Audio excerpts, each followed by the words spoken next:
This segment's about pond construction. For those that's thinking about putting a pond in, I want to point out some of the good ideas I've had and the constructor had, and I want to point out some of the bad ideas that I regret. We started years ago wanting to put a pond in back here. We've got kind of gravelly, sandy soil conditions around the community here, and I was told by some contractors that it would never work out here because of what the sand and gravel content is. So I was lucky enough to work with a journeyman machine repair, a very nice person named Ned Glass, and he says, well, my son puts ponds in, and he says he puts them in for doctors and lawyers. He says they're pretty nice ponds. So I got hold of his son, Bill Glass, from the St. Mary's area. He came out, and I had estimates anywhere from $6,000 to Bill's estimate of around $10,000 for it. The $6,000 estimates, all they had was a bulldozer was going to come in and dig a hole in the backyard and spread the dirt around. Bill told me his process. His process is wherever you see water now and stones, he dug out 10 feet beyond that everywhere. Down below, he dug 10 feet deeper than the depth. When he dug things out, he had big pans and big dozers. He put the good dirt on one pile, he put the clay on another pile. So after he went and cleared out that excess area all over, he went to the clay pile, and every bottom and every side is 10 feet thick with a clay core around it and underneath it. And he did excellent work.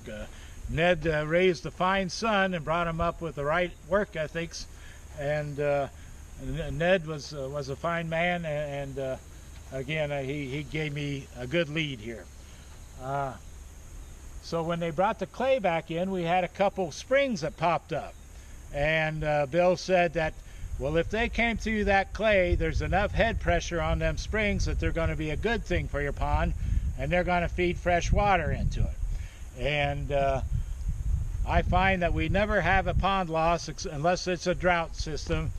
But we got all of our barn tiles and house tiles going in, filling the pond, and it came out really nice. Now, some of the bad idea I had was this big beach. We had family reunions here with 80 people and lots of little kids. And you go with a big beach, you think, well, that's really nice. Well, you can see there's a lot of maintenance here. You can see the weeds growing up. I would put in 1/3 the size of this beach. From here on over would be beach. The rest would be that stone material on the border of the pond. The maintenance is really high on a beach. So go with a small beach. You're not going to play volleyball on this anyway. And I don't know why I built it this big. But the big mistake was the big beach. I'm going to look at my notes as I go through this. The other mistake I made was the first time I put stones around the pond to stop erosion, I didn't put enough on there. Now, Bill said this is all you need. Well, Bill was 100% right on about everything, except that I found I wanted more stones because the stones weren't heavy enough and thick enough, and they will go down your bank and they will disappear from your outer edges. So I brought a second load in, and I had them put, I wouldn't doubt, a foot higher everywhere, and right around the ground level I brought another foot up ridge, and you can see most of that is down to about 6 inches above the ground already over just 10 years. This pond is 20 years old, I would say, right now, something like that. But bring in extra stone, because if you're like me, you're not happy with what you had at first, and you're going to bring it in anyway. And build it up around the edge at the top next to your yard, so that when you're walking on it, I spray to keep this clean. Now, my son doesn't believe in chemicals, so he uses just aeration and amures and algae eaters, but it doesn't do as good a job as I did. I use Carmax, and I would do 1/8 section at a time, put it in a sock, drag it on a pole, let it get around the edge, dissolve out. and just do an eighth at a time. And if we were going to have a reunion, I would always have at least 4 weeks, in between before people came out and swam in it. And that pretty much, by then it was neutralized and pretty well inert. So I used the Carmax. It was a good product. I could go out 5 feet in this water here and look down and see my toes. That's how clean this pond was. And the New York City people and East Coast people that came that didn't like ponds, even they dove in and had fun without any kind of comments about pond water or anything. All their kids were in it. They kept it real clean. Now, again, I used to take a rake and rake my beach underwater here to get it clean for them and everything. A lot of extra work, but I enjoyed it on hot days, being to your waist, up to your shoulders, raking out there. Another thing about the beach is build it smaller, but go have them dig a deeper around where you're going to put your sand. Bring in twice the sand you planned, because it will go down. And right now, rainwater will take it down. You can see a big gully over there where the yard rain comes through and erodes it out. So dig it deeper, put in twice the sand, and where you're going out, you don't have to worry about a lot of sand out there, because this sand will be out there in just a few years and it will fill itself out. It might be a mucky the first year or two. Don't worry about it. Put your sand where you need it up here, and you won't have to fill it up at every 5-10 years with the load. A good idea I had is I put a concrete border for grass delineation so it doesn't grow out here. Now, this will clean up good with just a rake 1 hour, and these will all be gone because the roots don't have a plants to seed in anywhere. The roots just come out so quick. You just take a rake to this one time and all this grass will be out of here. But this grass, or this grass border, concrete border, really makes it nice for mowing and keeping the grass from growing into your beach and keeping control over it. It's kind of like the rubber I used at home and my Crown landscaping edges. It really works wonders on grass delineation. The other good idea I had, and glad that I did, was I put concrete steps down to the end of the dock. The last step, you're up to your shoulders in water, and but so there's probably about 6 steps going down out to the water. Makes it nice when you're done swimming. You can float over here, stand up, walk up these steps. You don't have sand on your feet from coming out of the beach. It washes your sand off. But these steps were a good idea. They go all the way down there, and the more people you have on them, the cleaner they look. But here, the other good idea I had, Judy, if you come out here, some ideas are strictly safety. From this point, circular out to those big rocks, we built with the same type stone about a 4-foot wide ridge, about 3 feet under the high level of the water, that was hard on your feet. If kids come out, this would be about 5 feet deep out here. If the kids came out, teenagers started walking out here, or if young kids came out, when they would start coming out here and getting brave, that stones, they wouldn't want to walk on it. And guess what? They turn around and come back in where it was safe. This is a great safety factor.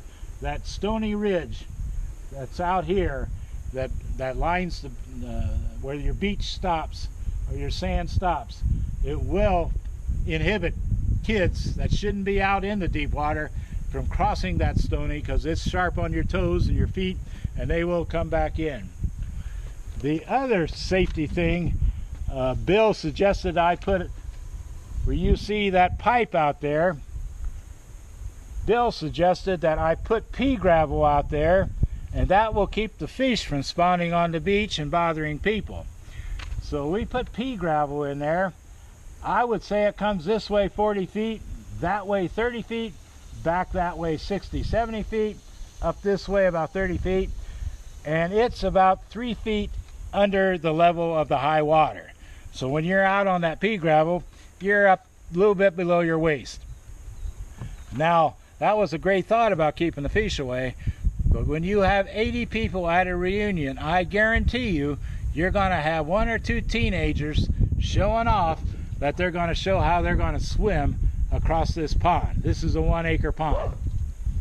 So I announced at the reunion to all the kids that kind of look like they might have a little streak in them, that if you get in trouble, you look for that post, and 40, 60 feet away, it's only 3 feet deep out there. It is the greatest comfort, safety-wise, as a host to a party that there is. You don't have to worry about all of a sudden somebody panicking and diving in and people screaming. They just go right to that low spot, the best safety thing on this pond. And it takes away that risk that you have of somebody thinking they can swim across the pond. They have a refuge they can get to and be safe. So that is probably the best idea on this pond.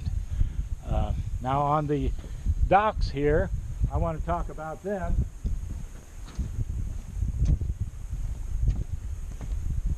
We took a handheld auger while the pond was still empty, and where you see these plastic pipes underneath here, we augered down into the clay about 4 feet, and I pounded about a 4-foot, 3-foot fence post down in there. Then I put my pipe down, plastic pipe, then I filled it with concrete. And these have not moved 1 inch anywhere since then. So these are all concrete filled pipes going down into the clay with cement in them, and it's quite an anchor for this dock. Now the dock has got 6x6 pressure treated wood as a base everywhere, nice sized bases, and you can see the 2 of them sticking out over there on that piece. And then we use 2x10 pressure treated wood, and even, you know, you got to stain it every once in a while, make it look nice. But my son's a little bit, how should I say, stoic, more stoic than I am. So he's perfectly happy with this. But every board is solid. You use your star driver, torque-driven deck screws. I haven't had to replace all the hundreds that's in there. I don't think I've had to deal with 1 or 2 that's worked its way out. And so you build a dock, build it strong material, give it a good base. The other thing on my pond,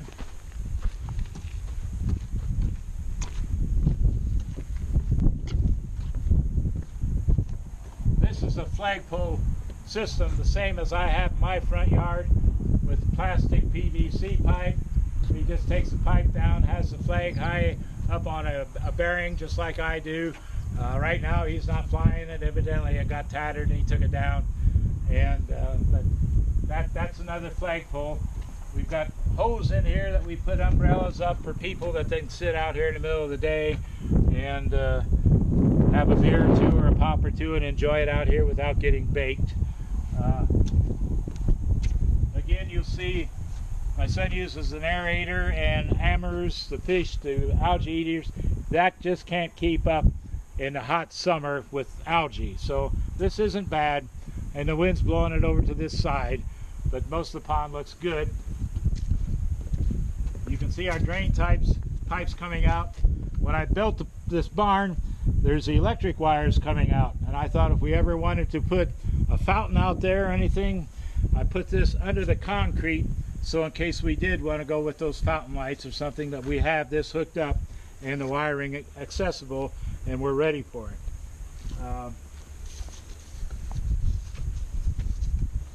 The last aspect of this pond,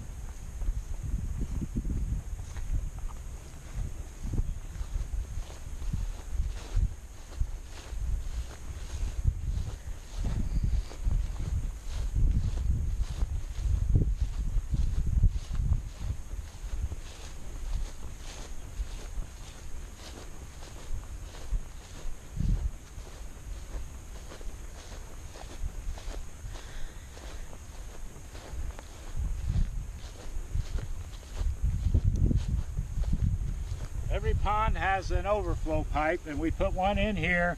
It's connected to the fill tile, and that works nice. Now this is my own invention here, my idea. 3 feet down, I've got a large 4-inch plastic drain valve. And what this is for is I, every October, would drain this pond down to the base of those stones. Now my thinking is, you take the moisture away, that takes away the ability for weeds and algae to have a source of moisture. So we would drain it down and to the base of our rocks, and that would let that all dry out every winter all the way around. And I think that really did help our weed growth and our algae growth. Now you have to put your face in the water to turn that valve, because it's about 3 feet down in October, so you're going to get a little wet. And but to me, this idea is worth thinking about too. And then in the spring, it would be where the valve is, so you didn't have to put your face in the water. You just get your feet wet, close the valve, and then spring rains, and we do pump water in here when we want to get it filled up from our well, and you just bring it back up to height again. So this idea here, I think, is worth it. Thinking about an extra drain, it will drain out into the field tile too and drain away. So the pond, again, most important things, get the safety factors in. The ridge that goes from the end of the dock around to the big stones keeps kids from climbing out to where it's deep. This pond was designed at 14 feet deep at the deepest end out here. Probably averages 11-12 feet overall on the pond. But the safety factor of the pea gravel underground island out there for safety, those things, if you don't do anything else, help somebody else not get themselves into trouble. Put the pea gravel underground island in, put the rocky ridge around your beach to discourage kids from wading out into the deep end. One other note, the wind's kicking up, so I hope that it isn't making noise on the camera. But we have in here now, we have bass that's been in here forever. We caught one the other day, it was 18 inches long. We have tilapia in here.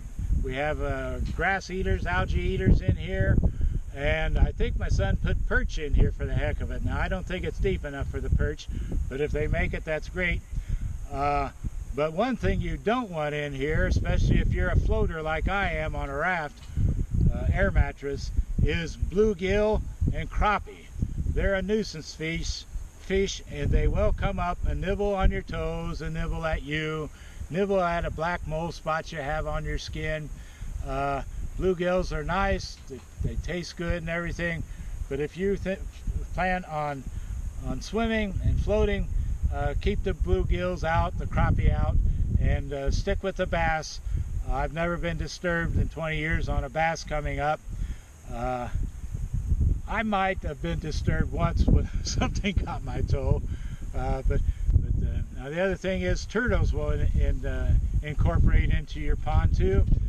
You think it's a piece of nature that you like to see, they're pretty, but I generally will pick them up, put them in a bucket, take them down the road a half mile and let them loose somewhere and let them go on their way, because if it's a snapping turtle, I've never had anybody bitten by it, but it's to me, don't think you're a nature lover and you want to see your turtles in there.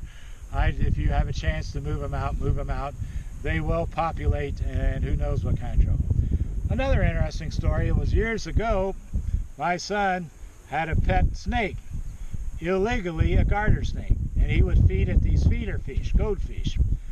Well, the snake got away from him in the house, which is another story in itself.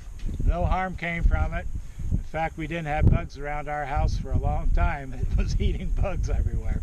And we finally found it and we got it out of the house. But when he lost the snake, he threw a handful of feeder fish in here, goldfish. And that was in the fall.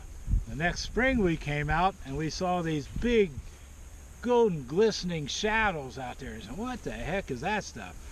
Those goldfish populated so heavily that there was thousands of them out here. And of course the the know-it-all said, well, you're going to have to drain your pond to get rid of all of them. Well, what we did was we went and got a 10-foot by 10-foot net, and two boys on one end, each had an end. My wife each had an end, and we'd throw fish food out there. We'd net these things by the hundreds and dump them on the shore. And eventually, between doing that, we actually had people that wanted to come out for their little fish ponds in their yard and get them and stuff. But eventually, fishing them out like that, and the bass eating them, they disappeared themselves. So when somebody says you'll have to drain that whole pond, it's just another know-it-all that don't know anything. It took a little work, but we got rid of them. Funny story, but it was an experience we had. So if you have something like a population like that, get yourself a 10-foot by 10-foot net, throw some fish food in the middle, let them come out and swoop them up and carry them to the bank. Remember when they were stuck in the ice when we were ice skating and we'd trip over them? Oh yeah, Judy just told me another funny story. That winter we'd be out here ice skating all over the place, and you could look down in the ice and here you'd see a goldfish every once in a while that got frozen in out there, and you could see them in the ice. But that was only one winter, and then by I would say beginning of next summer we had it under control. But interesting experience, and maybe if it happens to you, you'll know how to handle it too. But the ice skating is something that was wonderful. We took a drill out, and if it had to be at least 6 inches deep of ice before we did any ice skating on it. But it will tear you up if you're a 60-year-old guy playing hockey with a teenager. He will body check you and you will go down. And just, you turn 60, leave the ice skates on the rack somewhere. Don't bother with them, because your kids will teach you a lesson on them. So you gonna tell them about your pillows around your knees and your elbows? Yeah, I started ice skating with numerous pillows on my knees, my elbows, my butt.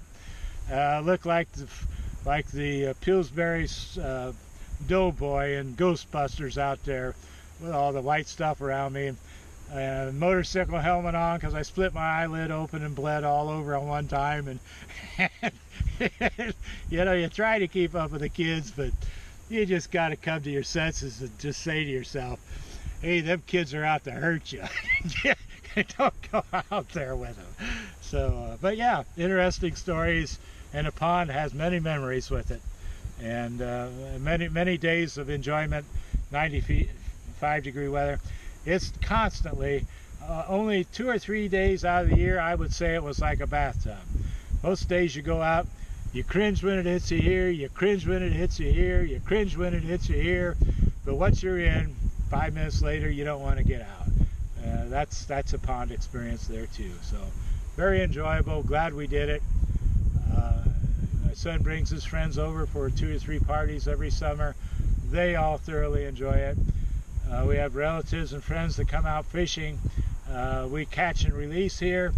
We have tilapia in here. I told my wife if her brother comes out, let him clean a couple of tilapias and see if he likes the taste of them. But we actually encourage catch and release here just so we keep our population high.